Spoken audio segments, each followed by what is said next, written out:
안녕하세요. 오늘도 와주셔서 감사드리고요. 바로 사연을 읽어보겠습니다. 안녕하세요. 경제적으로는 부족함이 많았지만 마음만은 풍요롭게 사는 여자입니다. 물론 지금은 경제적으로 많이 좋아졌고 마음은 더 풍요로워졌지만 그 전에는 다사다난한 아이들의 연속이었어요. 어렸을 적부터 일이 참 많았죠. 슈즈정뱅이 엄마와 1년에 한 번 올까 말까 한 아버지 밑에서 홀로 자라 제대로 된 교육도 못 받았고 저 또한 집을 나와 일찌감치 돈을 벌었어요. 공장이며 식당이며 가리지 않고 돈 벌 수 있는 거라면 모든 걸 했던 것 같아요. 그 어렸던 시절의 말이에요. 하지만 그 누구도 절 걱정해준 사람은 없었어요. 지금의 남편이 유일했죠. 그래서 결혼까지 결심하게 된 건지도 모릅니다. 살면서 의지할 수 있는 사람이 제 삶에 없다고 생각해 독해지려고 무던히 노력하며 악착같이 지내던 책에 그러지 않아도 제 편이 있다는 것을 알려준 사람이니까요.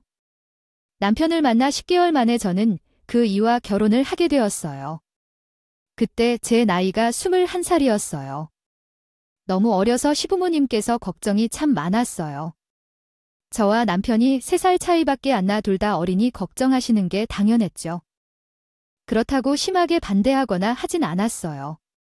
시어머니가 제 가정사를 알고 차마 늦출 수 없다고 하셨어요. 그렇게 저를 가족으로 맞아주셔서 남편과 결혼 후 가정을 꾸릴 수 있었어요. 결혼 준비를 위해 친정 부모님께 알렸을 땐 정말요. 절망적이기도 했어요.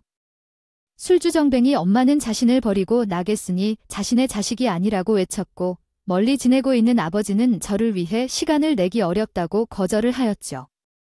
그렇게 저는 부모님 모두 살아계시지만 혼주석을 텅 비운 채 결혼식을 올려야 했습니다. 결혼식 비용도 그 외 예물이나 훈수도 없이 그렇게 시어머니의 도움을 받아 조촐한 결혼식을 올린 뒤 시댁 식구의 가족이 되었어요. 저는 셋째 며느리예요. 남편 위로는 형이 둘이나 있었는데 두 분 다 남편만큼 일찍 결혼하지 않아 제가 유일한 시댁의 며느리였어요.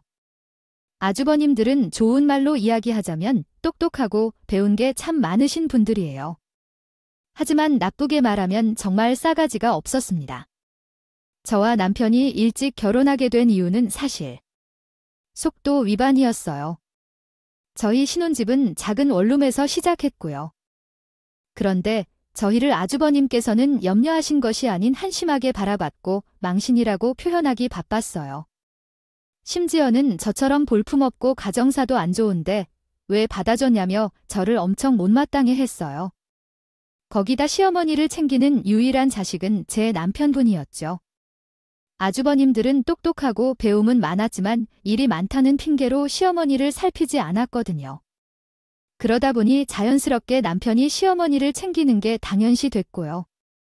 그래서 저와 남편이 시어머니를 모시며 같이 살게 되었어요. 저희에게는 어린아이도 있고 경제활동도 해야 했기에 시어머니가 함께 지내며 정말 큰 도움을 주셨어요. 물론 시어머니에게 맡기진 않았지만 했냐고 물어보셨을 때는 딱히 대답할 말이 없었답니다. 대신 깊이 감동을 받았답니다. 아무리 힘들어도 혼자가 아니었다는 걸 이때 처음으로 깨달았어요. 함께 지내며 배우게 되었던 게 너무 많았답니다. 쉽고 뭘 배우고 싶은지는 생각도 못 해봤었죠. 그리고 시어머니가 넉넉한 형편은 아니기에 금전적인 도움을 그렇게까지 받고 싶은 생각도 없었어요. 이미 함께 지내며 큰 도움을 받았으니까요. 이때까지는 우리 며느리들끼리 정말 사이가 좋았어요. 시어머니가 형님들을 챙기는 만큼 집에 자주와 함께 식사하는 자리도 꽤 자주 가졌죠. 그때마다 주방에서는 웃음이 떠나질 않았어요. 물론 형님들은 요리 실력은 조금 부족한 편이었지만 저를 보조해 정말 잘 도와주셨거든요. 형님들은 가장 어린 며느리인데 요리를 참 잘한다며 제게 나중에 요리를 배워야 하겠다고 띄워주기까지 했었죠. 그런데 남편이 직장에 지방으로 잡게 되면서부터 집안의 크고 작은 목소리가 끊이지 않기 시작했고 남편의 직장으로 인해 가족 모두 지방으로 내려가 살게 되면서부터 형님들과 자주 왕래도 없어져서인지 점점 사이가 멀어지게 되었죠. 그때까지만 해도 시어머니는 정정하셔서 우리 가족이 지방으로 내려온 뒤 줄곧 혼자 지내셨어요. 형님들은 제가 지방으로 내려가 시어머니를 챙기는 곳에 어려움이 있어 저를 대신해 적적할 시댁에 찾아가곤 했었죠. 그런데 시간은 흘러 형님들이 교수가 되었어요. 그 소식을 누구보다 좋아해 주시고 고생했다 격려해 준 분이 바로 시어머니고요. 그런데 교수가 된 형님들의 태도는 교수가 된 전과 후로 나뉘어 교수가 된 뒤부터는 대놓고 시어머니를 하대하기 시작했어요. 시어머니뿐만 아니라 저까지도 하대했어요. 처음에는 시형님들의 행동이 바빠져서 조금 예민해져 그렇다고 생각했어요. 하지만 예민해졌다기엔 무시하는 언행을 너무 서슴없이 하더라고요. 그나마 다행인 것은 제가 지방으로 내려가 있어 자주 부딪힐 일이 적다는 거였죠. 하지만 시어머니는 좀 달랐어요. 그나마도 가끔 찾아오던 횟수도 확 줄었고 안부 연락도 잘 안 한다고 하더군요. 어쩌다 시어머니가 연락하면 바쁜데 눈치 없이 연락했다는 말까지 해댔고요. 아무래도 시어머니가 그렇다 할 일을 하고 있지 않으니 더욱 우습게 생각하는 것 같았어요. 시어머니가 형님들에게 어학연수며 지원해줬을 때만도 장사하며 모았던 돈으로 해주었던 거였어요. 하지만 이제는 폐지를 주우며 돈벌이를 하셨거든요. 아주버님과 형님들은 이런 시어머니에게 거지도 아니고 왜 길바닥에 있는 폐지나 줍고 다니냐며 하지 말라고 말렸어요. 그렇다고 시어머니에게 용돈을 챙겨준다거나 시어머니를 살피거나 하지도 않았으면서요. 폐지를 주우며 돈벌이 하는 시모에게 용돈을 드리는 건 제일 가난한 우리 부부뿐이었어요. 사실 장사를 접은 이유도 건강이 예전 같지 않아 너무 힘들어서였어요. 그런데 집에만 있으니 무료해서 우울해지는 것 같다며 시작하게 된 일이 폐지 줍는 거였고요. 저와 남편은 어떤 일을 하든 무리하지 않는 선에서만 하시라고 했죠. 하지만 아주버님 댁들은 창피하기도 하고 그 일 할 거면 돈 버니까 굳이 용돈 줄 필요도 없는 것 아니냐며 나 몰라라 했던 거였어요. 그러다 시어머니 건강이 정말 편찮아지기 시작했어요. 그도 그럴 것이 쉬엄쉬엄 하시라고 늘 말씀드렸지만 시어머니는 집에서 혼자 시간을 보내는 것을 못 참겠다며 밖으로 폐지 줍는 시간에 많이 썼고 그러다 보니 절로 건강에 무리가 갔던 거예요. 그 전에는 제가 지방에 있긴 하지만 한 달에 한 번 정도 올라가 시어머니와 함께 아이도 보여줄 겸 시간을 함께 보내고 왔어요. 하지만 아이가 클수록 경제적 부담감은 커져갔고 저도 아르바이트만 하던 걸 직장으로 본격적으로 다니기 시작하고서는 시어머니를 챙기는 것이 더욱 어려워졌죠. 그런데 건강까지 안 좋아진 시어머니가 너무도 염려됐어요. 그래서 한 번 날 잡고 올라갔을 때 형님들과 약속을 잡고 만났어요. 시어머니와 가깝게 사는 형님들에게 시어머니를 챙겨달라 부탁했는데 형님들은 찌뿌린 얼굴을 하고는 거절하더군요. 오늘 두 분 다 시간이 돼서 참 다행히도요. 제가 이번 달에는 딱 오늘만 올라올 시간적 여유가 있어 걱정했거든요. 실은 이렇게 자리를 마련한 이유는 형님들께 부탁하고 싶은 게 있어서예요. 부탁 원래 동서 부탁 같은 거 하거나 그런 성격 아니잖아. 웬일로 우리한테 부탁을 다 한다는 거야? 부탁이 뭔데 어머님께서 요즘 건강이 많이 안 좋으시잖아요. 제가 챙겨드리고 싶지만 그럴 형편이 안 돼서요. 형님들 모두 어머님들과 가까운 곳에 사시니까 일주일에 한 번 정도만이라도 두 분이 번갈아 가면서 어머님 좀 살펴봐 주시면 안 될까요? 이제 연세도 있으시니 걱정이 돼서요. 아, 동서 마음은 알겠지만 동서가 바빠서 어머님을 챙기기 힘든 것처럼 우리도 바빠서 시간이 안 나어 바쁘면요. 잡일이나 하는 동서보다 우리가 더 바쁘지 않겠어? 대학 교수는 뭐 아무나 하는 줄 알아. 둘째, 동서 말이 맞아. 우리가 놀고 있는 것도 아니고 밤낮 없이 일하느라 애도 못 갖고 있는 거 뻔히 알면서 그런 부탁을 하면 실례지. 우리 중에 그래도 제일 시간 많은 건 동서, 아니야? 그러니 지방에서 여기까지 와서 이런 시덥잖은 말이나 하는 거잖아. 우린 못해. 동서처럼 일 끝나면 퇴근인 그런 일이 아니라고. 저는 바빠서 가깝게 사는 시어머니도 일주일에 한 번 살펴봐주는 것도 안 되겠냐는 형님들의 말을 너무 화가 나 의문을 토하며 너무하다고 소리를 쳤어요. 형님들, 정말 너무들 하시네요. 제가 간병을 부탁한 것도 아니잖아요. 어머님이 형님들한테 어떻게 해줬는데 얼굴 들여다보는 것도 못하신다는 거예요. 어머님께서 지원해 줄 땐 그렇게 자주 찾아와서 잘 챙기는 척 해놓고 받은 만큼 베푸는 게 도리 아닌가요? 네, 동서 뭘 이런 걸로 그렇게 언성까지 높이고 그래? 아니, 누가 하기 싫어서 안 한다고 했어. 알았어. 우리가 시간 맞춰서 해볼게. 그러니 화 그만 내고 이제 내려가. 형님들은 일단 알겠다고 하며 저를 돌려보냈어요. 그리고 저는 자신들이 시어머니에게 받은 것이 있으니 그걸 갚는 마음으로라도 할 거라고 생각했어요. 지원받은 이야기를 하니 바로 알겠다고 했으니까. 하지만 형님들에게 완전한 신임이 가지는 않아 한 달에 서너 번 정도는 꼭 시어머니께 안부 연락을 드렸어요. 그때마다 시어머니는 잘 지내고 있다고 말씀하실 뿐이었죠. 그렇게 지낸 지 석 달쯤부터 시어머니와 연락 연결이 잘 안 되더군요. 그럴 때면 형님들께 연락해. 시어머니의 안부를 물었는데 그때마다 형님들은 그럭저럭 잘 지내신다고 말해주었어요. 저는 처음에는 탐탁지 않아 하던 형님들이라도 곁에서 시어머니를 챙겨주니 다행이라고 생각했죠. 그러던 어느 날 시어머니 옆집에 사는 아주머니로부터 연락이 왔어요. 제가 지방에 내려오기 전 혹시 무슨 일이 생기거든 연락주라고 제 연락처를 알려드렸거든요. 그런데 처음으로 제게 전화를 주신 옆집 아주머니로부터 저는 정말 충격적인 이야기를 듣고 말았습니다. 시어머니가 죽었는지 살았는지도 모를 정도로 집에 누가 왔다 가는 것도 없고 깜깜무소식이었다고 하더라고요.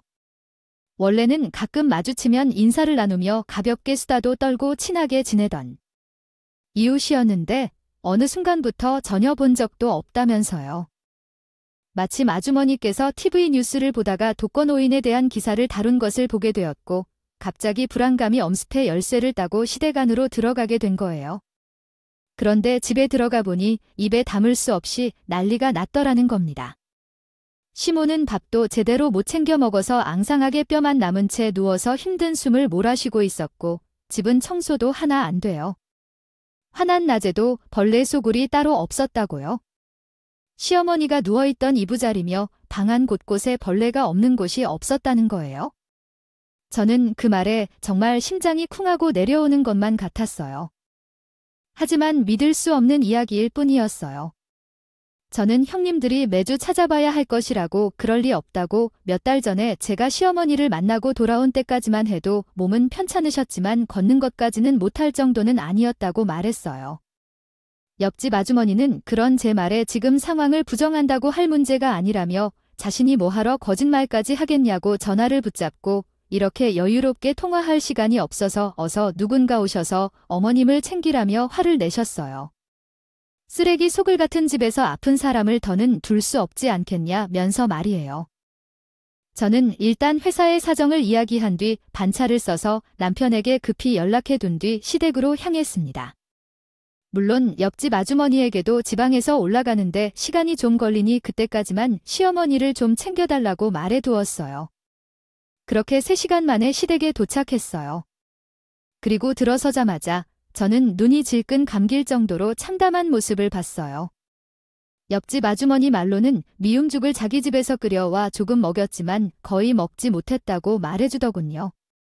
집안은 여전히 사람이 살 수 있을 만한 환경도 아니었고요. 저는 누워서 힘겹게 숨을 쉬며 눈을 감고 있는 시어머니의 모습을 보자 그동안 바쁘다는 핑계로 찾아뵙지 못했다는 죄책감이 물밀듯 밀려와 눈물이 흘렀어요. 저는 무작정 시어머니를 모시고 병원 응급실에 이틀간 있으면서 영양제까지 맞아야 했어요. 원래 2번을 권했지만 시어머니가 그래도 영양제를 맞아 기운을 좀 차려서인지 이번엔 싫다고 강하게 피력하시는 탓에 집으로 돌아와 했어요. 저는 돌아온 뒤에 더욱 정성껏 시어머니를 챙겼어요. 집도 깨끗이 청소했고 업체까지 불러 벌레 퇴치까지 했고요. 시어머니는 이제 집도 다시 깨끗해졌고 자신이 건강도 찾았으니 더 미루지 말고 내려가라고 하시는 거예요. 하지만 여전히 시어머니는 앙상이 말라 있었고 몇 걸음 안 되는 화장실을 다녀오는 것만으로도 지쳐 하셨어요. 그래서 저는 시어머니의 만류에도 그 끝이 시댁에서 시어머니를 보살폈어요. 그리고 너무 다행히도 서서히 시어머니는 컨디션을 찾기 시작했어요. 참 다행이지만 시어머니가 좋아질수록 형님들에게 더욱 화가 났어요. 제가 일까지 미룬 채 시어머니를 보살피고 있는 기간 동안 단 한 번도 시어머니께 안부 연락조차 하지 않았다는 것에서 저는 도저히 참을 수가 없었고 시어머니에게는 시장을 다녀오겠다고 한 뒤 무작정 형님들 집에 쳐들어갔습니다. 저는 형님이들에게 옆집 아주머니가 연락해서 급히 올라간 날 찍었던 시모의 집 상태가 고스란히 담긴 사진을 보여주며 따졌어요. 형님들이 사람이에요. 어떻게 한 번도 찾아뵙지 않을 수가 있어요? 제게는 그럭저럭 잘 지내신다면서요. 이게 잘 지내시는 분이 사는 집인가요? 그렇게 큰 도움까지 받은 분들이 어떻게 어머님께 최소한의 도리도 하지 않을 수가 있냐고요? 도리는 동서가 하고 있으니 된 거 아니야? 우리가 도움을 받긴 했지만 해달라고 부탁해도 받은 것도 아니고 어머니께서 해주고 싶어서 지원해 준 거잖아. 어머님께서 뭘 바라고 하지 않으셨을 건데 동서가 뭔데 자꾸 그걸 걸고 넘어져. 그러게 말이야.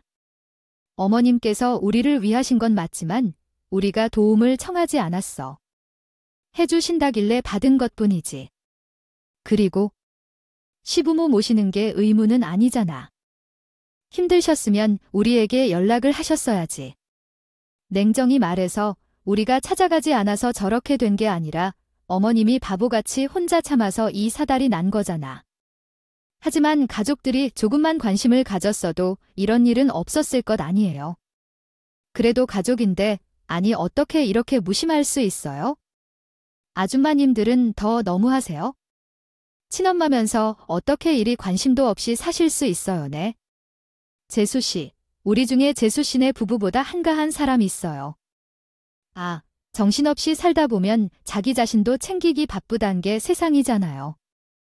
아내들 말처럼 아유, 엄마가 먼저 연락해서 부탁했으면 이런 일은 없잖아. 누구를 탓하면 안 되는 문제죠. 막말로 재수씨나 막내나 엄마 신경 못 쓴 건 우리야 다르지 않잖아요. 와서 따져봤자 소용없다는 말이에요. 부모를 챙기는 것은 자식 목이잖아요. 그런데 자기 앞가림의 핑계로 그 목도 제대로 못하면 안 되는 거죠. 저희 부부뿐만이 아니라 첫째 아주버님도 둘째 아주버님도 그리고 형님들 모두 무관심으로 불효를 저질렀다는 것 명심하세요. 지금까지는 제가 어머님을 보살폈어요. 지금은 다행히 많이 좋아지셨고요. 그런데 저도 이제 더 쓸 연차도 없어서 출근을 해야 하는 상황이라 너는 올라와 있을 수가 없네요. 어머님 간병에 대해 의논이 필요해요. 간병 내 남편이 한 말 못 들었어. 자기 자신 챙기기도 빠듯하다니까. 더군다나 우리는 몸값이 비싼 사람들이야. 간병을 하고 있을 시간이 어디 있니? 이참에 동서가 일 그만두고 올라오면 되겠네. 우리 중에 나와라. 이바지 못하는 걸로 치면 동서만 하겠어. 초졸인 동서가 해. 아무래도 동서는 우리보다 그런 일에 더 익숙할 거잖아. 안 그래요? 시모의 집 상태가 고스란히 담긴 사진을 봐도 별 감흥이 없던 아주버님들과 형님들은 간병 이야기가 나오자 더욱 말을 아꼈어요. 형님들은 제가 초졸이면 잡일은 먹고 살려고 모든 걸 했을 테니 잡일은 모두 잘하지 않느냐며 저더러 하려더군요. 아주버님들 또한 반응이 크게 다르지 않았어요. 모름지기 잘하는 것을 하며 살아야 한다면서 어차피 지금 하고 있는 일이 대단한 일도 아닌데 이참에 그만두고 올라와서 시어머니를 보살피라고요 라고 하니까 저는 너무 화가 나 아주버님들과 형님들에게 처음으로 큰 소리를 쳤어요. 직업에 귀천이 어디 있느냐고요? 초절이면 하는 일은 무시받아도 되고 당연히 힘든 일을 해야 하는 거냐고 말이에요. 그런데 첫째 아주버님이 제게 그렇게 말씀하시더군요. 직업의 기초는 없지만 학업의 정도는 노력이 말해주는 것 아니냐고요. 그러면서 볼 것 없는 저를 품어주신 분이 자신의 엄마이니 그것을 갚는다고 생각하며 간벽을 하라고 말이에요. 저는 그 말에 바보처럼 아무 말도 하지 못했어요. 다른 말들은 다 반박하고 싶었지만 마지막 말인 저를 품어주신 분이라는 말은 사실이고 죽을 때까지 감사하는 마음으로 살아야겠다 다짐했으니까요. 거기다 형님들은 서툰 자기들보다 능숙한 제가 시어머니도 더 편할 것이라면서 이것저것 따져보면 시어머니 역시 돌봐주는 것이 가장 마음도 편할 거라고 덧붙였어요.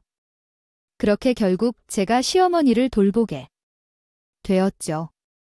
처음에 남편은 말도 안 된다며 우리가 가장 힘들게 살고 있는 것을 뻔히 알고도 어떻게 그러냐고 화를 냈어요. 하지만 남편이나 저나 생각은 크게 다르지 않았어요.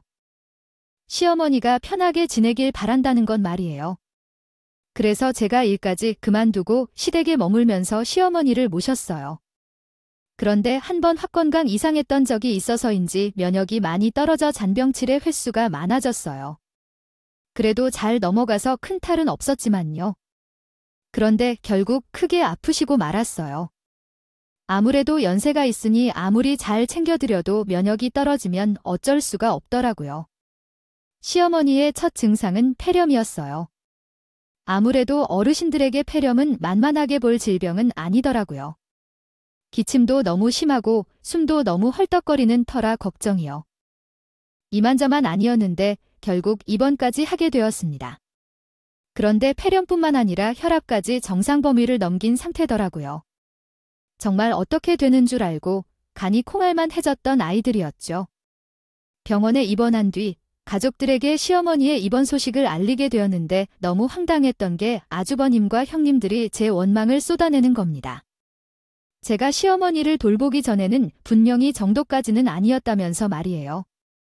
시어머니가 송장처럼 누워 앙상하게 말라있기도 훨씬 전을 들먹이며 이야기를 하는데 정말 어이가 없어 말도 안 나오더군요. 제게 도대체 간병을 어떻게 했길래 시어머니가 폐렴으로 병원까지 입원하냐면서 삿대질까지 하면서 제게 큰 소리들을 쳐댔어요. 더 웃긴 건 제 원망과 동시에 병원비 얘기까지 꺼내며 난리를 치더군요. 아이, 도대체 간병을 어떻게 했길래 병원에 입원까지 해? 병원비는 어쩔 거야? 그게 무슨 말씀이세요? 아무리 잘 챙겨도 어머니 면역이 예전 같지 않으신 걸 어떻게 해요? 그때 그렇게 아프시지만 않았어도 이렇게 약해지신 거려. 자수씨, 핑계 대지 마우 보기 안 좋으니까. 향은 어쩌긴 뭘 어째? 재수씨가 엄마 간병을 잘못했으니 병원비도 다 내야지. 아니, 안 아프던 사람이 이렇게까지 건강이 약해졌으면 분명 제대로 챙기지도 않았던 거 아니겠어요? 그러니 병원비도 다 알아서 해야지. 아주버님, 그게 무슨 말씀이세요? 무슨 말씀을 그렇게 하세요? 제가 얼마나 성심성의껏 어머님을 모셨는데 제 일까지 그만두고 올라와서 정말 열심히 챙겨드렸다고요. 그런데 어떻게 제게만 그렇게 책임져 가라 하실 수 있어요? 내 남편이 틀린 말했어. 성심껏 간병했으면 안 아프셔야지 맞잖아. 도대체 얼마나 관리를 안 했으면 집에만 계신 분이 폐렴이 다 오냐고. 배운 게 없어 그런가? 한심하다. 한심해. 그래, 우린 병원비 못 되죠. 아프게 만든 사람이 끝까지 책임지라고.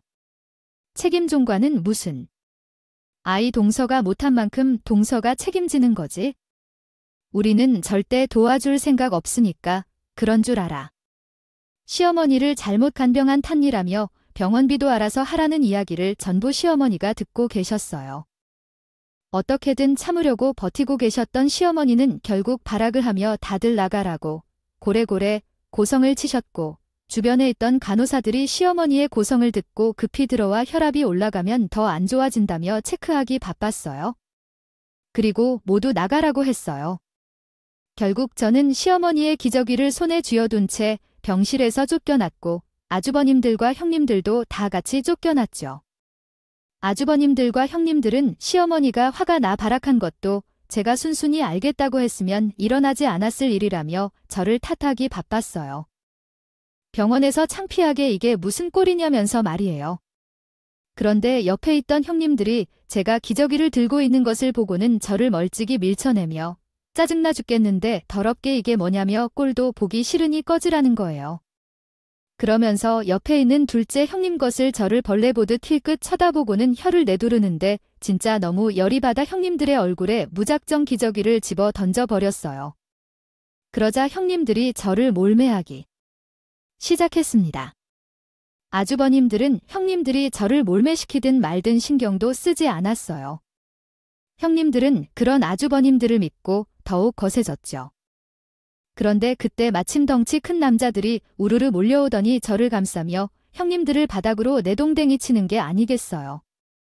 아주버님들은 그 덩치 큰 남자들에게 누구냐고 소리쳤어요. 하지만 그 남자들은 아무 대답하지 않았죠. 저도 그 상황이 너무 당황스러워 한 남자에게 누구냐고, 누구길래 저를 이렇게 도와준 거냐고 물으니 대답을 해주더군요. 임길자 할머니의 경호원들이라고 말이에요. 경호원의 대답을 듣고 저를 포함한 아주버님들과 형님들은 너무 놀랐어요.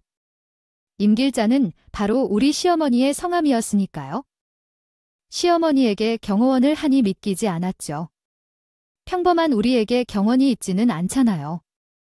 우리 시어머니도 우리처럼 그저 평범한 사람일 뿐인데 뜬금없이 경호원이라니. 이게 말이나 되는 건가요? 그런데 알고 보니 우리 시어머니는 그저 평범한 노인이 아니셨던 겁니다. 딱 경호원의 존재를 알게 된 그 순간 간호사가 시어머니의 병실에서 나왔고 경호원 남자들 중 한 명이 병실에 들어가 바깥 상황을 시어멜 씨에게 알렸어요. 그리고 잠실 뒤 시어머니가 모두 들어오라고 저희를 모두 불러들였죠. 그리고 시어머니에 관한 진실을 그제 알게 되었습니다. 아, 이게 어떻게 된 거야? 얼른 설명 좀 해줘요. 네, 그래요. 어머니 평범한 사람이 경호원이 왜 필요해요? 그리고 경호원을 부리려면 돈이 꽤 될 텐데 갑자기 처음 보는 남자들이 어머님, 경호원이라는데 무슨 말이에요? 시어머니는 한참 저희를 훑어보더니 그동안 말하지 않은 사실이 있다며 입을 뗐어요. 그동안 말하지 않은 진실이 하나 있다. 이 자리를 빌려 이렇게 말하게 된 것이 나는 너무도 유감이구나. 시어머니의 말을 듣고는 머리를 한 대 맞은 것처럼 머리가 띵했어요. 지금 꿈을 꾸고 있는 건 아닌가 싶은 생각까지 들었죠. 사실 시어머니는 본인 앞으로 건물이 세 채나 있는 건물주였어요. 시어머니는 본인 친정에서 받은 땅이 있었는데 그 땅을 팔아 부동산 투자를 했는데 그게 기가 막힌 결과를 가지고 와 건물을 점점 늘릴 수 있게 된 거였어요. 일부러 자식들에게는 가난한 엄마 코스프레를 했던 거고요. 건물주긴 하지만 재산으로 가지고 있는 것일 뿐 생활비로 도움이 되는 것은 아니니 당연히 자식들이었던 아주버님들과 남편은 이 사실을 전혀 알 수 없었어요. 생각해보면 아주버님들께 공부를 배우고 두 분 다 대화까지 하며 형님까지도 만들었는데 돈이 없으면 절대 불가능한 거라는 생각이 들었어요. 평소에 시어머니가 가난하게 살고 아껴서 사시는 모습에 그 누구도 시어머니가 건물주일 거라는 의심을 하지 못했던 거였어요. 그런데 더 기가 막힌 것은 시어머니가 건물주라는 사실 다음이었어요. 시어머니는 자신이 태어나는 날 온 가족 모두 집으로 모이라고 엄포를 놓았어요. 그리고 열흘 뒤 시어머니는 건강이 호전되어 통원 치료를 받게 되었어요. 건물주라는 사실을 밝힌 뒤 정말 웃긴 게 형님들이 시어머니가 입원해 있는 병원에 뻔질나게도 드나들며 알랑방귀를 뀌었다는 겁니다. 그리고 시어머니는 그런 형님들을 쳐다도 보지 않더군요. 그리고 온 가족이 모인 그날 시어머니의 선언으로 온 가족이 또 한 번 기함할 뻔했어요. 시어머니는 살아있는 동안 전 재산을 우리 부부에게 증여한다고 선전포고를 했기 때문입니다. 그뿐 아니라 죽는 날까지 돈 한 푼 안 남기고 다 우리 부부에게 쓸 거라고까지 말하셨어요. 그 말을 들은 아주버님들과 형님들은 절대 안 된다며 반기를 들고 따지기 시작했어요. 엄마 장남은 바로 나야? 그런데 왕래에게 전 재산은 중요한다니 그게 말이나 돼. 몸이 아프더니 머리까지 어떻게 된 거 아니야? 아니면 재수 씨랑 막내가 엄마 꼬드겼어? 어떻게 엄마를 꼬셨길래 이런 건데 나도 반대야. 절대 막내 부부에게 전 재산이 까도록 들 수 없다고. 우리도 같은 자식이야. 우리도 엄마의 아들이라고. 그런데 이렇게 차별하는 법이 어딨어? 이건 불공정해. 절대 받아들일 수 없어. 조용히들 못해. 내가 너의 생각이나 듣자고 이 자리를 만든 줄 알아. 너희에게 발언권은 없어. 내 결심이 있고 내 뜻이야. 그런 줄 알아. 그리고 죽는 날까지 돈 한 푼 안 남기고 다 막내 부부에게 쓸 거다. 이 문제로 혹시 막내네를 들들 볶거나 협박하면 내가만 안 둘 테니 그렇게 알아라. 어머님, 도대체 이렇게 차별을 두는 이유가 뭔데요? 저희 남편들도 같은 어머님 자식이에요. 그런데 막내라고 편애하는 이유가 뭐냐 말이에요? 시어머니가 저희에게 돈을 다 쓰겠다고 하고 증여까지 저희에게 하겠다는 이유는 바로 본인이 세상을 떠나면 법적으로 재산 분할을 하게 되고 그럼 첫째, 둘째 아주버님과 형님들도 재산을 가져갈 수 있기에 살아있는 동안 한 푼도 안 남기겠다고 하신 거였어요. 그 말을 들은 아주버님들과 형님들은 말도 안 된다며 너무도 당연한 걸 이유로 우리 부부만 챙기는 이유가 뭐냐고 전성을 높였어요. 시어머니는 한참을 묵언하시다 깊은 한숨을 내쉰 뒤 말씀하셨어요. 애들, 정말 몰라보니 결혼하자마자부터 나를 모시고 살아온 것도 셋째고 혼자 남게 될 나를 염려한 것도 셋째. 며느리지. 그리고 내가 홀로 생사를 오갈 정도로 볼품없는 모습이 되었을 때도 달려와 준 것은 셋째 며느리뿐이야. 아, 나는 너희가 내 결심에 반기를 드는 게 웃었구나. 나를 위해 너희가 함께 뭐가 있니? 나 몰라라. 관심도 없던 것들. 난 자식이라는 이유로 품을 생각 없다. 어머님, 그건 저희가 너무 바빠서 어쩔 수가 없었어요. 신효서가 아니라 시간이 안 나서 어쩔 수 없었던 거라고요. 그 점은 정말 죄송하게 생각하고 있는 거려. 죄송 재밌구나. 병원에서 내가 기운 못 쓴다고 나 아픈 걸 셋째 며느리 다스라면서 병원비 한 푼 안 쓰려던 너희를 내 눈으로 똑똑히 보고 내 두기로 똑똑히 들었는데 뭐. 죄송. 가식적인 연기로 나의 속이려고 되지 마. 마음 같아서는 다 내지고 싶을 뿐이라고 하지만 전륜을 끊을 순 없으니 대신 가슴으로 품은 자식은 난 챙기려는 것뿐이니. 더는 일로 가타부터 하지 마라. 막내 아들에게도 절대로 그제야 아주버님들과 형님들은 시어머니를 없는 사람 취급하거나 귀찮아하지 않았어요. 되려 굽신대며 어쩔 줄을 몰라 하더군요. 시어머니가 부르면 곧바로 시댁에 찾아갈 정도로 말이에요. 저희는 시어머니의 재산 증여 덕에 외벌이를 하며 지방에서 고생하던 기러기 부부를 그만두고 드디어 저희 식구가 다 모였어요. 정말 그날의 기쁨은 아직도 생생합니다. 시어머니는 올라온 남편에게 그동안 돈을 벌기 위해 미뤘던 꿈을 이룰 수 있도록 대폭 지원을 해주었어요. 그래서 남편은 작게 사업을 시작하게 되었어요. 원래 책을 참 좋아했던 사람인데 시어머니 덕에 출판업을 시작하게 되었죠. 물론 배움이 좀 길어져 아직 열심히 성장하고 있지만요. 그 전에는 경제적인 어려움 때문에 마음이 늘 불안했는데 그걸 시어머니가 다 알아주시더라고요. 그리고 저희 부부뿐만 아니라 시어머니 덕에 우리 두 아이도 유학을 보냈어요. 아이들이 어려운 형편에도 고맙게 공부를 참 잘했고 공부에 대한 욕심도 많았어요. 그런데 부모인 저희가 그 아이들을 잘 이끌어주지 못하는 것 같아 늘 미안함이 있었는데 시어머니의 도움 덕에 그런 마음의 짐도 다 털 수 있게 되었네요. 저는 여전히 시어머니를 돌보고 있어요. 무조건 시어머니가 오래도록 저희와 함께하길 바라는 마음으로 간병에 최선을 다하고 있습니다. 이전에는 마음이 무거운 탓에 시어머니에게 온전히 마음을 쏟지 못했는데 지금은 그저 온 마음 다해 제 진심을 담아 돌봐드리고 있고 제게는 이게 더 없는 행복이네요. 그 덕인지 시어머니는 예전보다 더욱 컨디션이 올라와 건강이 눈에 띄게 좋아지고 계십니다. 형님들과 아주버님들은 여전히 자신의 일을 열심히 하고 있기는 해요. 하지만 자신들의 부류로 시어머니가 등을 돌린 것 때문에 어찌나 수시로 찾아오는지 모릅니다. 이제라도 첫째 노릇을 제대로 하겠다면서 오는데 그 누구도 그들의 방문에 반기지는 않네요. 시어머니는 더욱 매몰차게 내치세요.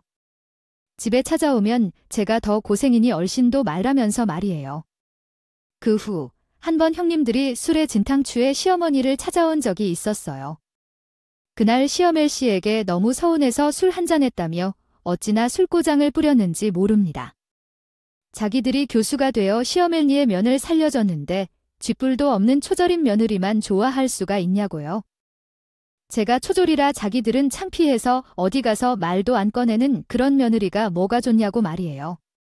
그런데 시어머니는 형님들의 주정을 듣고 머리끝까지 화가 나서는 되바라진 것들이 어디 감히 시험이 무서운 줄 모르고 찾아와 술주정을 피우냐며 노발대발을 하셨어요. 그래도 분이 풀리지 않는지 시어머니가 자기가 지어온 해줬던 돈도 아까운 것들이라며 모조리 토해내라고 정하였어요. 형님들은 그런 시어머니에게 잘못했다며 싹싹 빌며 제게 머리까지 숙이며 사과를 했지만 시어머니는 다 필요 없다며 수일 안에 자신이 지원했던 돈 모두 내놓으라고 엄포를 놓았어요. 결국 형님들은 결혼 초에 지원받았던 돈까지 모두 시어머니에게 돌려줘야 했습니다. 그 후로는 저를 초절이라고 무시하던 행동까지 모두 책잡혀 시어머니 앞에서가 아니더라도 절대 저를 무시하는 말은 시댁안에서는 아주 티끌만큼의 무시하는 발언도 하지 못하게 되었어요. 저는 그 덕에 시댁에서 무시나 괄시 없이 그 누구보다 당당히 지낼 수 있게 되었고 남편도 막내이고 배움이 가장 짧다는 이유로 그렇게 아주버님들에게 무시를 당했는데 아주버님들에게는 돈이 곧 힘이라 그런지 시어머니의 재산을 증여받은 뒤부터는 아주버님들도 남편을 쉽게 무시하지 못하게 되었어요. 그렇게 저희도 시댁 안에서 권력이라는 것이 생겼네요. 다 시어머니 덕분이에요. 하지만 시어머니는 저희 덕에 연로한 뒤에도 행복할 것 같다고 늘 말씀해 주세요. 저희 가족과 시어머니가 부디 언제고 오래도록 지금의 행복을 누리며 지낼 수 있기를 바라봅니다. 시청자분들도 모두 언제나 건강하시고 늘 행복하세요. 감사합니다. 오늘도 끝까지 함께 해주셔서 감사하고요. 다음 영상으로 또 찾아뵙겠습니다.